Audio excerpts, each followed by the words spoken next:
Siyesizwe ke abantu sebechapha bethuka nangeinhlamba ngenxa ukuthi mhlawumbe mayingayitholi ingane ikakhulukazi gcina kwabe besifazana abathukeka kakhulu kube namagama acwasayo nenithini ke ukubayala nje abantu community ukuthi ke umuntu mayefike nalenkinga le noma ekhaya kubona ukuthi inkinga yakhe akangathukwa umuntu ke kube imapha ama messages eneniwedlulisa ukuthi bengakhuluma kanjani abantu makunale inkinga.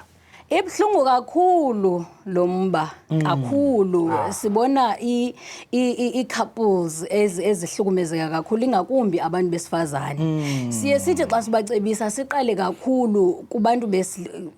kwicouple le uba ngaba inkinga isemntwini owesifazane siye sikhulume nomyeni lo wakhe okanye iqabane elilakhe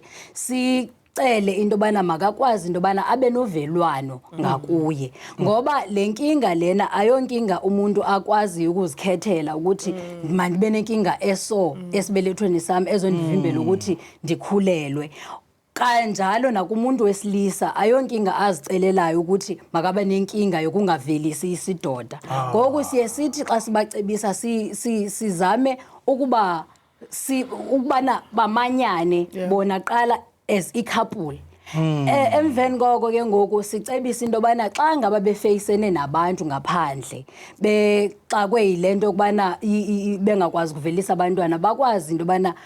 bona bobabini bamanyane bathethelelane bakhuselane ngoko ke bayakwazi ukunqoba izinto ezikhulunywa ngaphandle